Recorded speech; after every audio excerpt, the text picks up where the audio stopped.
All right, let's dive into episode 3.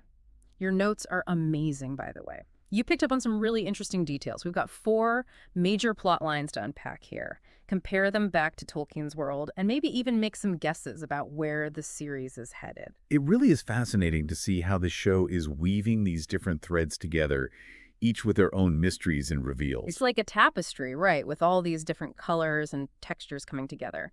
So let's start with those orcs and Hadar. You mentioned Dambrot, the troll with a very untroll-like name. What's the significance there? Yeah, it's a curious detail. Hmm. For Tolkien fans, it kind of jumps out at you because it goes against the usual naming conventions. Trolls typically have these guttural names, often with roots in the Black speech. But Dambrot, it sounds almost elvish, which makes you wonder about his background or if it's even intentional on the show's part. It's like finding a flamingo in a flock of pigeons, right? Something's not quite right. And speaking of unexpected, you also highlighted the episode's depiction of Orcish family life. We see a mom, a dad, a baby, not exactly the monstrous hordes we might expect. You know, that actually aligns more closely with Tolkien's writing than, say, Peter Jackson's films. Tolkien did portray orcs as having families, though obviously those relationships were often twisted and brutalized by their circumstances.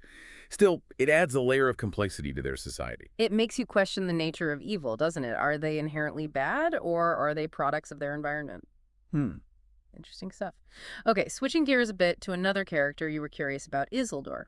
Last we saw him, he was facing certain doom, but now this episode places him in Shelob's lair. Presumed dead, only to reappear in a spider's cave. It's a classic storytelling twist. Yep. And it actually ties in with Tolkien's lore in an interesting way. You see, while Shelob eventually makes her lair in Mirkwood, this placement in Mordor during the Second Age actually tracks with her eventual migration. It does make you wonder about the logistics, though. How exactly did he end up there? Did she drag him? Did he just wander in blindly? The episode leaves that part a bit unclear. And to add another layer of intrigue, they introduce a potential love interest for Isildur, which is something Tolkien never really explored. Oh, that's right. You mentioned that in your notes. It'll be fascinating to see how that relationship develops, if it does, and what role she might play in his future. You also pointed out Pelargir, and I have to agree, it's a bit of a head-scratcher. This is supposed to be a thriving Númenórean port city, but the show presents a very different picture. Yeah, that caught my attention as well. The rundown state of Pelargir, practically deserted. It doesn't really track with what we know about Númenor's influence at this point in the Second Age. Makes you question their grip on the Southlands, doesn't it? Are they weaker than we thought? It feels very deliberate, don't you think? Like, the showrunners are intentionally challenging our assumptions about Númenor's strength at this point in time.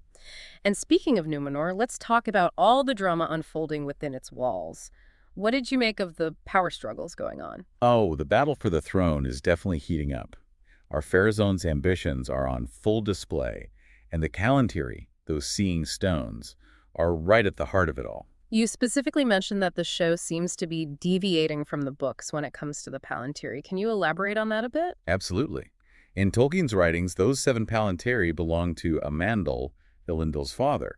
However, in the show, we see Miriel in possession of one, and Elendil doesn't seem able to activate it. It seems like the show might be crafting its own mythology around these powerful objects. It'll be interesting to see where they go with that. You also pointed out Arian's rather ambiguous allegiance in all of this. What are your thoughts on her motivations? It's a great question. One minute she seems genuinely concerned for her brother, and the next she appears to be aiding Pharazôn's ascent to power. Is it ambition? Fear? Maybe a desire to avenge Isildur, who she believes is dead? The show keeps us guessing. It's like they're playing a game of 4-dimensional chess, and we're just trying to keep up with the moves. Speaking of unexpected, you had some interesting observations about that eagle that shows up. Right, that was something else. Its appearance, and maybe more so, its very abrupt departure, that's definitely sparked some debate. You see, in Tolkien's world, the eagles are usually portrayed as very wise, even articulate, often acting as messengers for Manwë himself.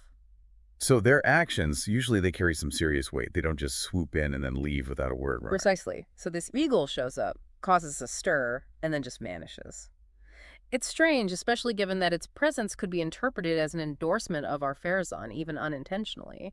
And that really contradicts what we know about Manwë, who strongly opposes Sauron's influence. It's almost as if the eagle sensed the danger, but wasn't quite ready to reveal its hand. Like it was saying, something's not right here, but then flew off before things escalate. Right, it's a very curious moment, and one that I'm sure we'll be dissecting for some time to come. Speaking of things that seem out of place, let's move on to the forging of the rings. You flagged this section in your notes, and for good reason. It's one of the places where the show seems to deviate most in the books. Right, it's a bold move, for sure.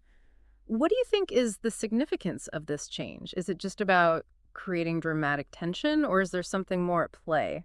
Well, by changing the order, I think the showrunners are asking a really intriguing question. What if the impact of the rings on each race was influenced by the order in which they were created? So it's not just about the inherent power of the rings themselves, but also the order in which they are introduced into the world. That's a really interesting way to look at it. Exactly.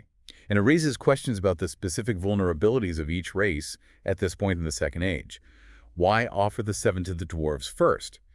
What need is Sauron, disguised as Anatar, exploiting in them at this particular moment? It's like each ring is a piece on a chessboard, and the order in which they're played affects the entire game. And of course, Sauron, or Anatar as he's known at this point, is a master chess player. Absolutely. He understands that true power often lies in subtle influence, in manipulating others to achieve your aims rather than brute force. And Celebrimbor, unfortunately, seems to be falling for it, doesn't he? Hook, line, and sinker. He's so eager for knowledge and power that he's blind to the danger lurking beneath the surface. It's a classic case of being blinded by ambition.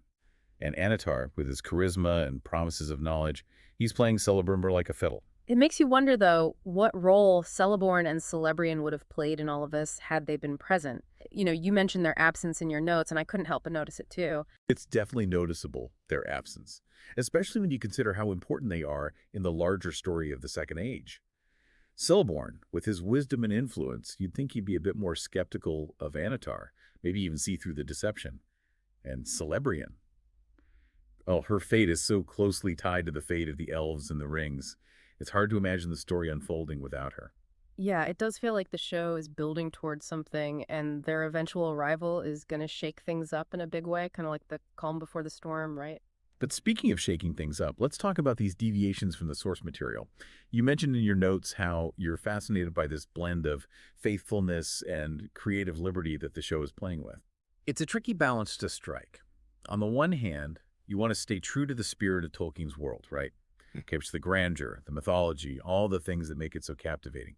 But at the same time, there's also this opportunity to explore new avenues, to introduce new characters, shift timelines, delve into themes that Tolkien himself maybe only hinted at. So it's not just a retelling, it's a reimagining. Exactly. And that's what makes it so exciting. We're watching a new chapter unfold in this beloved legendarium. It builds upon the foundation that Tolkien laid, but isn't afraid to venture into uncharted territory. It does feel like we're on the edge of something truly epic, wouldn't you say? Absolutely. This episode has set the stage for a thrilling and perhaps unpredictable journey. And I have to admit, I kind of love that we're left with more questions than answers. It keeps us engaged, encourages us to speculate, to really dig deep into the material and draw our own conclusions. That's what makes these deep dives so rewarding, isn't it? The chance to really analyze and discuss and maybe even argue a bit about these stories that we love. So as we wrap up this deep dive, what would you say is the biggest takeaway from this episode? For me, it's that the show is walking this tightrope between honoring its source material and forging its own path. And so far, it's doing an incredible job. The changes, even if they seem jarring at times, they keep us guessing, keep us engaged. It's no longer just Tolkien's story. It's becoming something new, something exciting, something entirely its own. It's a good reminder that even the most familiar stories can still surprise us, that there are always new depths to explore, new perspectives to consider. Well said. And thank you, as always, for diving deep with us. And to everyone listening, keep those notes coming. Your insights and observations are what make these deep dives so much fun. Until next time.